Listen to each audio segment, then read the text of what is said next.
Class 11 Physics Chapter 2 Motion in a Straight Line. Today you will study how to plot graph, ST graph, distance time graph and velocity time graph. Okay, for understanding purpose. So now see to plot graph. First ST graph.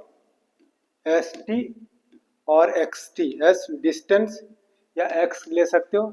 S और X distance. ST time.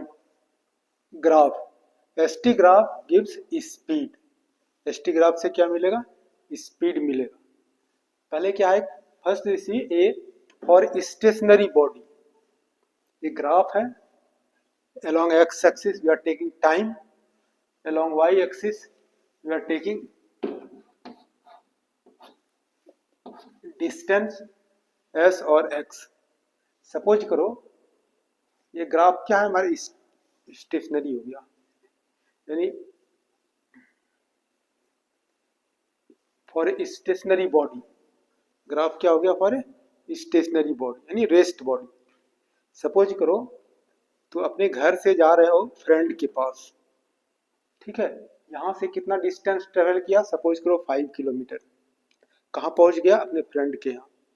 Friend के यहाँ कोई party है, just you can stay, enjoy. तो क्या हो रहा है? You are taking rest. Time increase कर रहा है. कितना डिस्टेंस कवर कर रहा है? यहाँ से जो तुम्हारा 5 किलोमीटर है वही डिस्टेंस. टाइम इंक्रीज कर रहा है और तुम क्या हो? तुम्हारा पोजीशन क्या है? रेस्ट में. Means you are stationary. Means for stationary body this will be parallel to the time. This will be for stationary body. This graph. Now second graph देखते हैं for uniform motion. Uniform motion along y axis you can take distance s or x, along x axis time we can take. Uniform speed. ये हमारा graph क्या हो गया? ये straight line. This straight line gives speed, uniform speed. Uniform. The slope of the graph gives uniform speed. How will you find out speed? So you can take on the graph any 2 points, A और B point लिया, यहाँ से perpendicular draw किया on x axis. क्या हो गया? ये T1 यहाँ परपेंडिकुलर किया, T2 और फिर इस पॉइंट से भी along y axis we can draw perpendicular x1, B point से भी x2.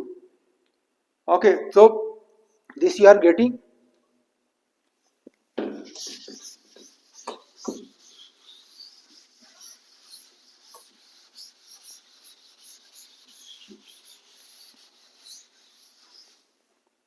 You will find out speed. V is equal to, you have read S by T. S क्या हो गया? डिस्टेंस. डिस्टेंस क्या लेते हैं हम? तो ये डिस्टेंस हो गया. 2 पॉइंट्स वी हैव टेकन. तो क्या हो जाएगा? x2 minus x1. x2 minus x1. Time क्या हो जाएगा? T2 minus T1. T2 minus T1. और अब ये क्या हो जाएगा? x2 minus x1. ये डिस्टेंस यानी BC और ये T2 minus T1. This is your AC. So this is uniform speed you can get from here. अब नॉन यूनिफॉर्म स्पीड.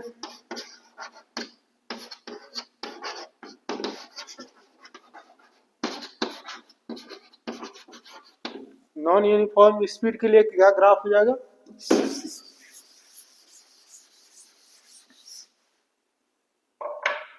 ये हमारा टाइम हो गया और यह x डिस्टेंस है. तो नॉन यूनिफॉर्म के लिए क्या हो गया? ये हमारा नॉन यूनिफॉर्म स्पीड हो गया.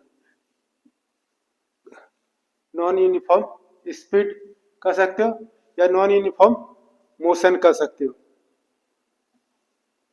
अब ये टाइम है और x डिस्टेंस है. इस तरह से भी क्या हो गया? ये non uniform motion. Non uniform motion, non uniform speed, v क्या हो गया, non uniform speed, non uniform motion. Now second VT graph, VT graph क्या दे देगा, एक्सेलेरेशन दे देगा। अगर ये time along x axis or along y axis, along x axis time we can take, along y axis velocity we can take. If graph is coming in straight line, this straight line gives uniform acceleration, और acceleration is equal to, यहाँ graph पर we can take 2 points A and B और perpendicular draw T1, perpendicular draw T2 on the x axis. From here also you can draw perpendicular on y axis, perpendicular V1 और यहाँ से perpendicular V2. तो acceleration you have read A is equal to V minus U by T.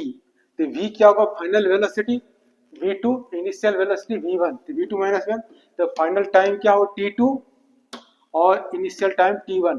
तो this you are getting acceleration, तो V2 minus V1, V2 और minus V1 that is BC that you are getting, और फिर T2 minus T1, this you are getting AC. So this tan theta also you can consider, acceleration is equal tan theta is equal to P by B, या ये slope जो है, this slope will give acceleration, uniform acceleration. और अब जैसे है non uniform acceleration के लिए, अगर इधर से t है और इधर v है वेलोसिटी, अगर इस तरह से हम ड्रॉ करें कर्व, तो this will give non uniform acceleration, और एक्सेलेरेशन विल बी इंक्रीजिंग। या अगर इस तरह से कंसीडर करें टाइम और इधर वेलोसिटी, तो this you are getting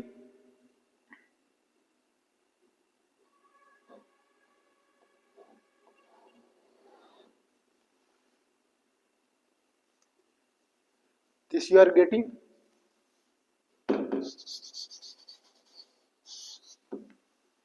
here you can see retardation, यहां से है वेलोसिटी डिक्रीज कर रहा है, तो इस तरह ग्राफ क्या देगा, निगेटिव एक्सेलेरेशन। ये देख रहा है कि इधर एक्सेलेरेशन देगा नॉन यूनिफॉर्म एक्सेलेरेशन, और इधर भी देखेगा तो क्या आ जाएगा, non uniform acceleration. So and one thing more,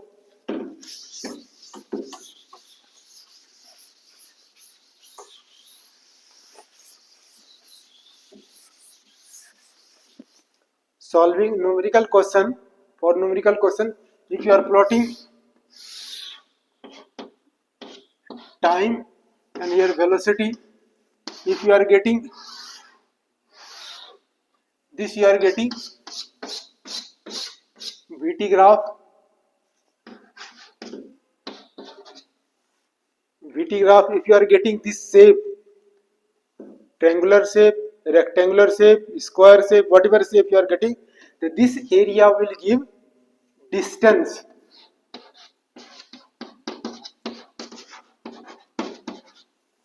This area will give distance. If you are plotting graph between velocity and time, so if you are getting this triangular shape, rectangular shape, trapezium shape, whatever shape you are getting, so this shape, this area will give distance. It will help in solving numerical question. This much you have read graph, and then some numerical questions you will solve. After that you will study motion in a plane.